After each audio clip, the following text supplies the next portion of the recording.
अंदाज़ा कीजिए कि इस वक्त इसराइल के ऊपर हिजबुल्लाह की जानिब से जब से जंग छिड़ी है अब तक का सबसे ज़्यादा खतरनाक तरीन हमला हुआ है और इसराइल पर हिजबुल्लाह की जानिब से सिमोना करियात वाली साइड पर 50 रॉकेट मारे गए हैं।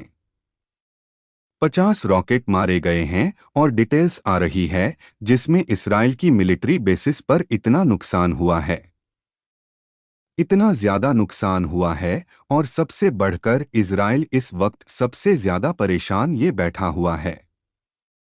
उसके लिए सबसे बड़ा मसला इस वक्त ये बना हुआ है कि हिजबुल्लाह ने इस वक्त रॉकेट और एंटी टैंक मिसाइल जो लॉन्च किए हैं उसमें से बहुत सारे के अंदर मिस हो गए हैं। और जब मिस होने का मतलब ये है कि आयरन डोम अब जवाब देना शुरू हो गया है और जिस तरह वो जवाब दे रहा है उसका हम लोग अंदाज़ा भी नहीं लगा सकते। आप अंदाज़ा कीजिए कि मिलिट्री बेस इस उड़ गई है और इसराइल इस वक्त सदी पैनिक में है। 50 रॉकेट आपने मारे हैं, आपने मिसाइल मारे एंटी टैंक और सबसे बढ़कर इसके अलावा ये कुछ नहीं है। इसके अलावा हिजबुल्लाह ने 11 और हमले किए हैं इसराइल के ऊपर और जिसमें उसने एंटी टैंक मिसाइल और बहुत सारी जो चीज़ें हैं वो वाइल किए। ये सबसे बढ़कर अब तक का हमला है। देखिए ये कहानी ये है कि इस वक्त मास में इस वक्त जो इनको मारने की तैयारी की और सारा कुछ किया वो कहानी बड़ी अजीबोगरीब सामने आई है कि इसराइल इस वक्त पूरी तरह बैकफुट पर चला गया है। देखिए इनकी स्ट्रैटेजी आप समझ आ रही है लोगों को कि जब हमास की डील फाइनल आइस हो रही है तो उस वक्त लिब्रा नांदेश कर दिए हमले, यानी एक साइड पर आप ये देखिए उनकी स्ट्रैटेजी क्या कमाल है। यानी ये बात अब बड़े अजीबोगरीब समझ आ रही है। ऐसा लग रहा है कि पीछे बैठकर या तो रशिया ने इस खेल को सारा डिजाइन किया है ईरान के साथ मिलकर, क्योंकि रशिया ने डिजाइन किया है, रशिया ने आगे डिजाइन करके ईरान को दिया, ईरान ने आगे हिजबुल्लाह को दिया, हिजबुल्लाह ने आगे हमास को। तो ये कुल मिलाकर ऐसा लग रहा है कि सारे मिलकर गेम में इन्हें आप ये देखिए हम आज की लड़ाई हो रही थी और हम आज के डील फाइनल हुई है कि अभी जुमे के बाद, जुमे की नमाज के बाद से बंदे यहाँ होना शुरू होंगे, उधर से भी और इधर से भी जंगबंदी, लेकिन इमरान के साथ तो कोई डील फाइनलाइज नहीं हुई। इसका ये मतलब है कि वो जो खौफ इसराइल के ऊपर है वो और वो जो मार रहे हैं लोगों को बरकरार रहेगा। आप इस शख्स को देखिए, ये प्रोफेसर हैं, बर्तन या का उसने बड़े खूबसूरत इस्तेमाल किया है, बहुत ही प्यार। उसने कहा कि इसराइल का जो भयानक चेहरा वो सामने इस तरह है कि पर्दे सारे हट गए हैं। आज तक जो पर्दों के पीछे छुपा हुआ था वो चेहरा खुलकर सामने आ चुका है।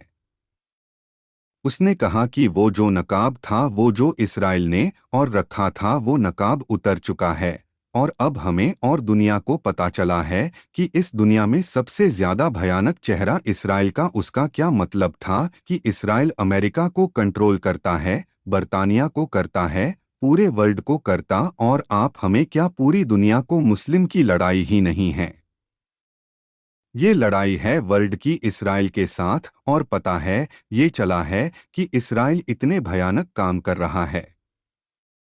अब आप जरा अंदाजा कर लें कि इस वक्त कहानी का रुख जानने चला गया है। इसराइल को सबसे ज्यादा परेशानी ये है कि एक महाज खुलता है तो दूसरा बंद होता है, दूसरा बंद होता है तो तीसरा होता है। इस्राएली मीडिया ने ये बात कही है कि इस वक्त फौज के अंदर इतनी बदली पाई जा रही है। आप इस शख्स को देखिए, धड़े मार मार कर ये रो रहा है कि जी हमारे लोग मार दिए, हमारे फौजी मार दिए, हमारे तमाम लोग मार दिए। और इस धाड़े मारकर रोने में उनका जो किरदार है वो ये बता रहा है कि कितना प्रेशर है। इस्राएली मीडिया ने कहा है कि घुटने टेके हैं इस वक्त नेतन्याहू ने, और उसके पीछे हमास की उन वीडियोस का बड़ा किरदार है जो वो रिलीज कर रहे हैं और जो दुनिया को बता रहे हैं कि देखो हम यहाँ यहाँ इसराइल के फौजियों की है। उन्होंने कहा कि इस वजह से इतना ज्यादा नेतन्याहू को नुकसान उठाना पड़ा है कि उसने की तरफ चला गया, वरना वो ये डील करने को तैयार नहीं था। वो तो बल्कि तैयार था कि किसी तरह मारेंगे।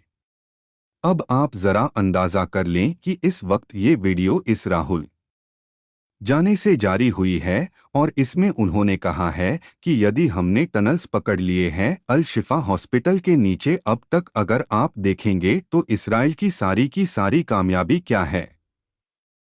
आम लोगों को मारना और कह रहे हैं कि अल शिफा हॉस्पिटल के नीचे, और इस पैनल के बारे में ये दिखा रहा है कि ये टनल आगे हैं जा रहा है।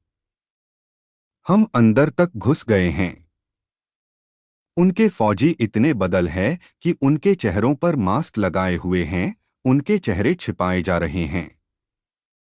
वैसे वो छुपाते नहीं हैं, लेकिन फ्रंट लाइन के ऊपर जितना ज्यादा आ रहा है इस वक्त वही कह रहे हैं कि हमारे पास ये टनल हमें मिला, और टनल कौन सा है ये नहीं आप अंदाजा कर लें।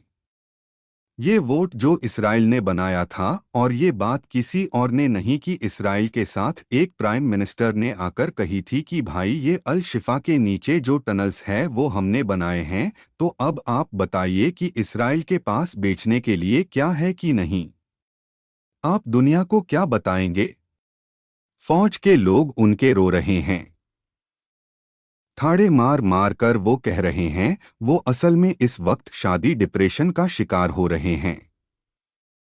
वो कह रहे हैं कि हमें मारे। बुरकान में जायल इस वक्त जो सबसे ज्यादा कामयाब हिजबुल्लाह की जानी से है वो बुरकान मिसाइल है जो जाकर सीधा हिट कर रहा है इसराइल के रियाज को, और वहां पर सायरन बजाना शुरू। हमें शायद अंदाजा नहीं है, लेकिन आप इसराइल का इस वक्त चीखना चिल्लाना और इसराइल को शिकस्त खाता हुआ देखकर आप अंदाजा नहीं लगा सकते। यही सूरत-ए-हाल थी कि एक एक फौजी जो अमेरिका का था, असल में उसको बचाने के लिए उन्होंने तालिबान के 5 अरब 51 करोड़ 1,01,515 ही पर्सन्स अरेहा किए जाते थे। स्ट्रैटेजी हमारे अपनाई है। तालिबान काम ये करते थे कि जिस बंदे को वह करते थे उसके बाद उसकी वीडियो जारी कर देते थे, और वो कह रहा होता था अमेरिका को आप ये रिहाई करवाओ, बंदे उनके छोड़ो, और ग्वांतानामो बे और बाकी चीज़ों से जगहों से अपने बंदे मंगवा लेते थे। हम मास नहीं एग्जैक्टली ये काम किया, हम मास में काम ये किया कि उनकी अब तक वो ये समझते हैं कि हमारी कामयाबी यदि हम ये रखमालियों को बचाने में कामयाब रहे, और 2-3 जगह पर इसराइल ने स्ट्राइक किया। आप सोचें इसराइल ने अब तक कितनी मेहनत की होगी, कितनी ज्यादा मेहनत की होगी। कौन सी टेक्नोलॉजी है जो इसे इस्तेमाल नहीं की कि वो किसी तरह ये बंदे फाइंड आउट कर ले के कहाँ पर है, कहाँ पर नहीं है या नहीं। इस वक्त इसराइल के लिए सबसे बड़ी अहम चीज सी के लोगों को अपने बचाएं, और वो बचाने में नाकाम रहे हैं।